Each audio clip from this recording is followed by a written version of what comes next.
Main thing I'm going to talk about today is the hips and the shoulders and how we get them to function and work together to keep us healthy, but also produce power. So I'm going to need some volunteers because I'm a very bad example of good range and motion in my hips. So I'll probably pick on some of the guys that I know who are hiding over the back there.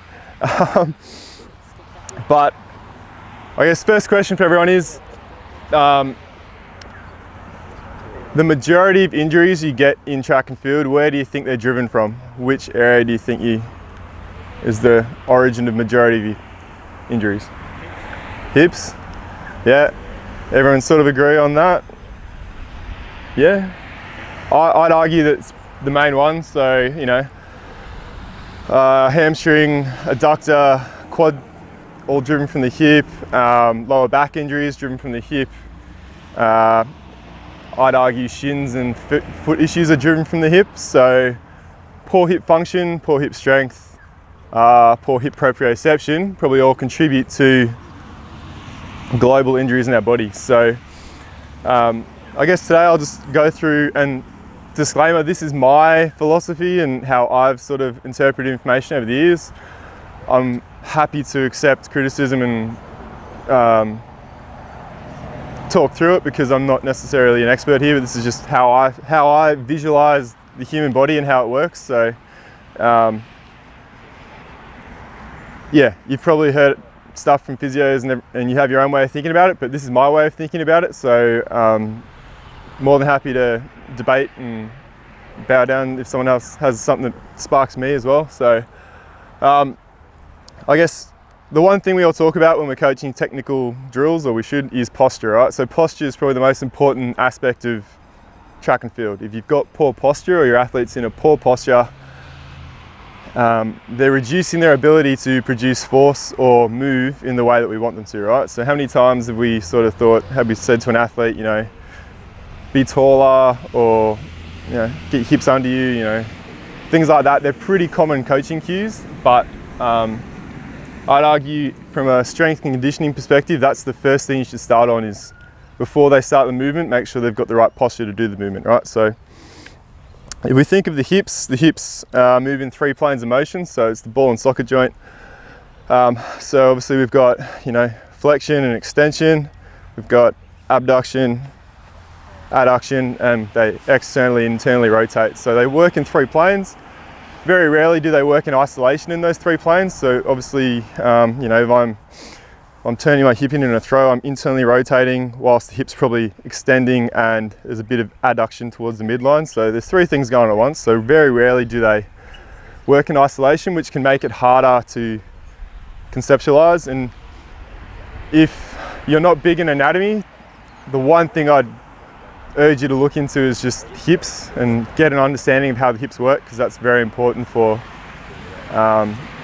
understanding how your athletes move. So we're thinking in 3 planes. We've got the first big one, which I think is probably the cause of most things, is our pelvic tilt. So if our athletes have a sort of anterior pelvic tilt, they've got their butt out the back, they're less likely to be able to extend their hips. So, you know, we talk of hip extension as being able to go back past the midline. So and this is where I'm not the best subject because I've got pretty tight hips, but if I've got a neutral pelvis and I'm extending my hip, ideally you should be able to get at least 20 degrees of hip extension in a Thomas test.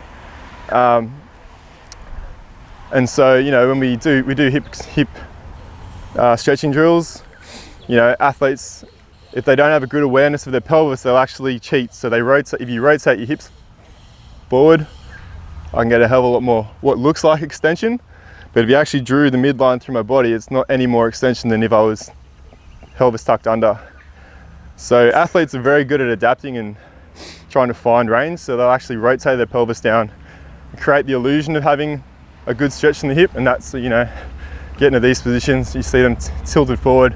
I can't feel the stretch, right? That's because realistically you got 0 degrees of hip extension. You're not actually extending the hip, so you're not actually stretching it, right? So first thing you try to get them to do is tuck their pelvis under and move forward so that the midline's through here and there's actually there's actually hip extension, then you're actually stretching the hip joint. So first thing we do is try to teach them awareness of their pelvis. So if everyone wants to grab fingers like this, find the front, find the back, and you know, stand there and just kind of rotate your pelvis forward, tuck it up under.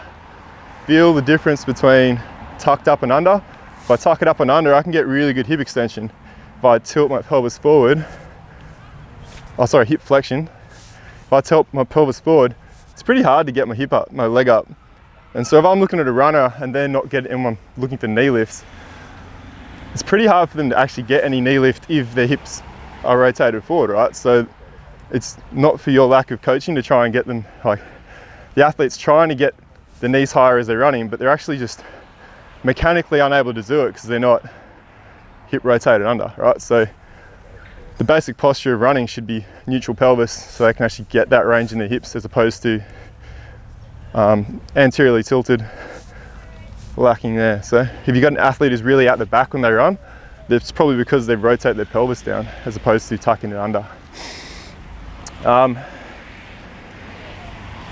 And so from a strength perspective, how do we work on that? It's some really simple stuff, like I said just then, some activations, like, you know, warm-ups. We'll do hip tilts, we'll get them, boom, feeling that motion. So it's like squeeze your butt, push your hips under, push your butt back, pick your under, so things like that.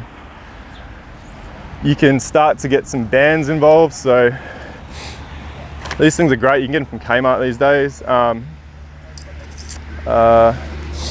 You know, let me just figure it out. I usually use a small one for this, but you can do some simple things like tuck your pelvis under, stand on one band and get some hip flexion. So you're getting some co-contraction, so the left side's stabilizing, the right side's hip flex is working. You'll get a nice active hip flexion. So they're learning to maintain their pelvic position under resistance, under load. You know, when you do your running drills, so that idea of tuck your pelvis under, start from here and make sure that they are rotated under. So that pelvic tilt is generally caused by, first of all, just a lack of awareness. So if you can get them aware of it, and then secondary to that is probably their hip flexor, hip extensor, and their glutes and how they actually function. So how do we start working on that? And I'll get Richard to help me out here, unless you got any injuries I don't know about. So we've got a $300 disc with wheels on it, freeform, that we use at the gym. These are about $50. They're just plastic sheets. You can make your own with just a piece of, like, you could probably use like a lid from a margarine container if you really had to.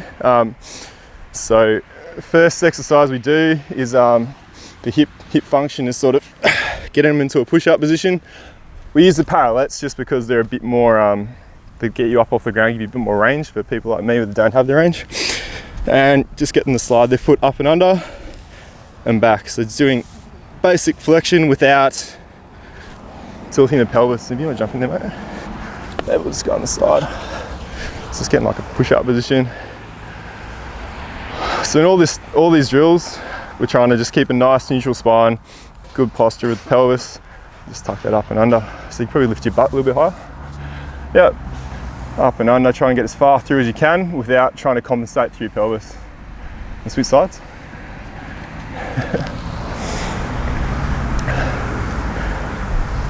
Because you've got the constant tension with the ground, the hips constantly under contraction, and then the contralateral hip is stabilizing. How's that feel? Starting to get sore. Cool. Have a little break. So that's a real simple hip flexion exercise. And so when we're sort of teaching athletes awareness of it, I'll do it in this sort of planking position, and then we'll move to sort of standing base variation. So the next one is we'll do this way.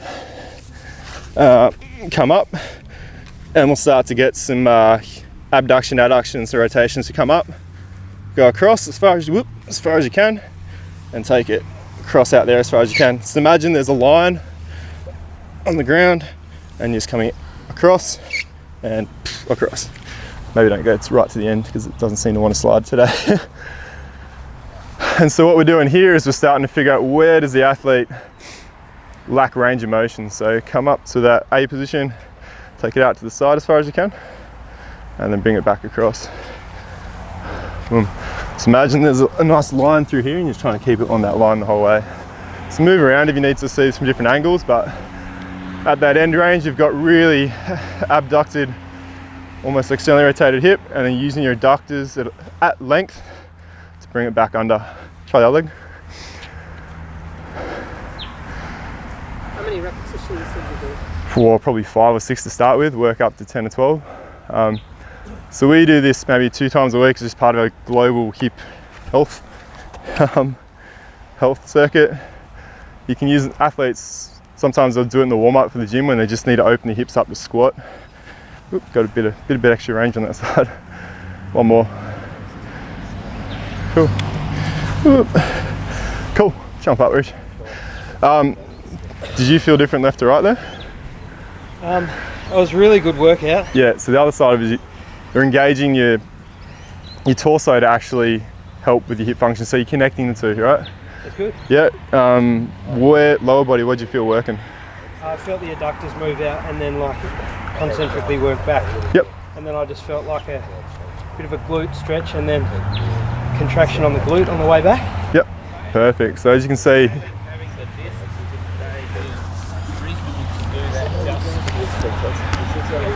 yeah, you can do it with just body weight. It's better on carpet, obviously. These things don't, I mean, yeah. Oh yeah. Start, bang, bang.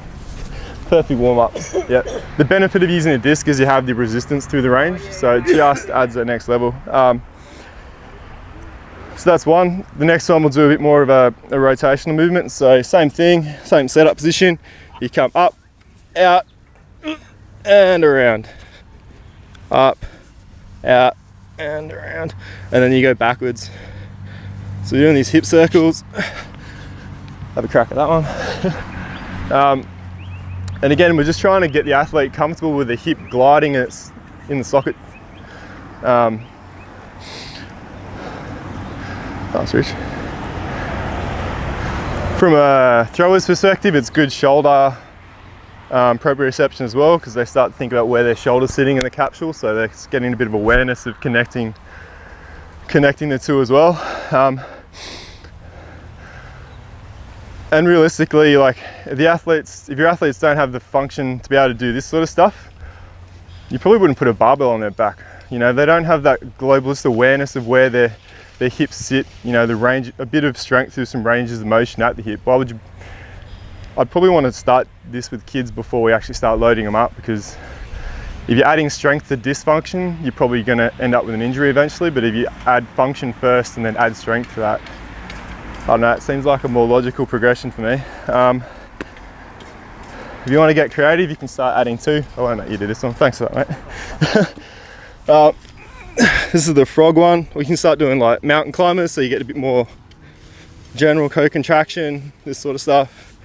We get a little bit, we try to do the frog legs, the butt or breaststroke, stuff like that. You can get creative, but these are really good teaching that sort of postural stuff. And I mean, Steve just mentioned it then, like planks are great when you're learning, but trying to add motion to that stabilization is probably the next progression, and you can get to it pretty quickly as long as the athlete has a general sense of what they're doing. Sorry, I'm at it. I haven't been doing these for a while, I really need to. So the next thing we do would be standing up using these discs. So real simple, you can start to do, again, your physio is probably given athletes these when they've had a hamstring injury, but we use it a bit more functionally. So standing on one leg, reach out as far as you can. So you get in your stance leg, stand up, reach back.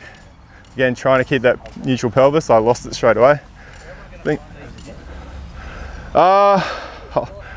Yeah, Rebel Sport, Kmart, they all seem to do this sort of stuff these days. Keep your pelvis neutral. You can get out to the side, start doing lateral lunges. So again, lengthening your adductors, which is a really important thing. I don't think we put enough emphasis on the function of having nice, long, strong adductors in track and field. You know, we'll generally think, oh, our glutes are weak, we need to work on our glutes, but if our adductors are tight and short, that's probably what's also closing your hip off and causing you to cross your midline. So the longer you can get your adductor and at strength through length, I need to keep working on that, the more function you're going to have through your hip, because the adductor, especially in throwing events, you know, take off at high jump, pole vault, you know, they play a massive role hurdling in actually a lot of the big motions we use in the hips. So these are our discs. So, and does anyone else use these and got anything else that they might use them for? No? Okay. Yeah. Yeah, and as I said, you can make up your own version. As long as you've got some hard plastic, you make them up yourself. You could bring, you know, 20 of them to the track and have a group go through it and do a circuit with them, and it's pretty easy way in, isn't it? Rich? Just a warning, if they've got any sort of tendinopathy through the hip, make sure it's isometric. Yeah. Don't move at all with it, just make sure they're holding in those different positions isometrically. Yeah, exactly. So it is a progression. You do have to be patient with it. Like the athletes will, as I said, the coaching cue above all else is control. So, you know, control through the hips, make sure they think about keeping the pelvis neutral, keep it strong and move up. You don't want them to start just sliding through it, because that's uncontrolled and can lead to some other things. So very good point. Sorry, I actually did write some notes down. Are you adding any additional load to that exercise with your elite guys, or is it? Not really. So on our lower intensity days, I'll just get them going through this with body weight. From a loaded perspective, there's bigger bang for your buck exercises than adding weight to that. And I think one of the common mistakes we make when we're doing strength programs is the athletes, oh, this is easy, I need to make it harder. But sometimes you don't need to make it harder, and it might become monotonous and boring, but unfortunately at the elite level, a lot of your training is boring and monotonous and this sort of stuff. So it's more important to just get them doing the same stuff, but keep reminding them of the cues so they don't get lazy and complacent. So yeah, I wouldn't add weight to these, because they are more isolated exercises. And you know, you don't want to go loading up their adductors and then come out the next day and try and hurdle and ping something. So it's more about that low level control, range of motion. So adding some strength and to range rather than trying to add strength for strength's sake. Yeah, good question though. Some ideas similar to that for anterior talaris. What's that? Oh, like shin splint stuff? Yeah. Yeah, it's a tough one. So, and I could be wrong, there's probably other people here who are more clinically aware of how you treat shin splints, but from my perspective, if my athletes have strong glutes, hips, everything, when they contact the ground, if the hips are weak, you're gonna have to absorb the force somewhere else, right? So if you contact the ground and your hip and your glute goes because you're weak, either the force has to be absorbed somewhere else, so you're gonna have to take it at the knee or the ankle, right? So if you've got weak ankles, the joint above it's going to take it, so your shins. If you've got weak hips, you're probably going to absorb the load somewhere else. So what we try to think of the leg as a nice big stiff unit. Dissipate, yeah. So if you've got a nice everything at the hip, the ankle is strong. When you hit the ground, all the force that you put into the ground comes straight back up through the system, and you absorb it more so through the hip. If you've got a weak hip, you collapse, you're probably loading the smaller muscles in a larger portion. Does that kind of make sense? So I'm not saying it's the be all and end all, but it is, you know, if you can strengthen up your hips and make sure that when they contact the ground there's good control and strength, there's less likelihood that you're gonna make your smaller muscles work to absorb the force. So hip function's good. Some barefoot walking things I can probably show you after this that we use as just general foot strength is important too. So it's not necessarily the shin itself, it's more realistically their foot strength or their hip strength which is causing some overuse injury. Again, I still coach jumpers and multi-eventers, so I still have to deal with that stuff, but touch wood, I haven't had a set of shin splints for 2 or 3 seasons. And yeah, so that's kind of, and we train on tartan track every day, so cool. So the next sort of thing we do is we start to use the bands. So mini bands are really good. I didn't bring one with me, so I use these as a option. So you can use the bigger band as equivalent to having one around your ankle. So you know, basic walks, so just stepping out to the side. So you're actually trying to load your glutes on both sides. So it's actually, I came across a coach who sort of told me, I was always thinking about it's all about this leg and what this leg is doing. So you should feel it here, but it's actually more important what the leg pushing off is. So think about pushing off using this leg and then coming back in. So the actual push from here is more important than the reach out with that leg, okay? So push out and control it back in, push out, control it back in. They're very good, again, global hip strength exercises. So when you just use the mini bands, you can kind of get a bit sloppy through your upper body. So using a band like this maintains tension through the system, so they actually have to think about keeping their core tight, using their shoulders whilst doing the movement. So that's your basic glute, and everyone's probably done a variation of that at some point. But unless you're constantly coaching it, man, keeping the feet facing forward and controlling the eccentric portion in here, athletes will just kind of get sloppy, and it's not strength work if it's sloppy, yeah? So try to, again, think posture and creating as much tension for the whole system as possible, so it becomes a whole body exercise, even though it's only targeting the glutes. Another one we do is really what looks like a really isolated hip abduction one, so taking away from the midline. So here, this is a bit too strong for what I'd like, but I'll try and demonstrate anyway. So again, good posture, just trying to take the leg away whilst keeping this nice and stacked. And so, as I said, I'd probably prefer not to use this massive band, but that's what I've got today. So again, I'm not actually worried about what this leg is doing per se. I actually am more interested in the athlete being aware of how they stack this side of their body to create that. So you don't want them compensating, you want them to try and stay stacked and actually push out and come back in. If you find they still want to tip over, add an external element to try and force them to self-organize, and put the ball over your head or a weight or something. All of a sudden I really have to focus on like keeping everything stacked up, otherwise the weight will fall over. So again, you wouldn't use a stiff band like this, but that's all I've got today.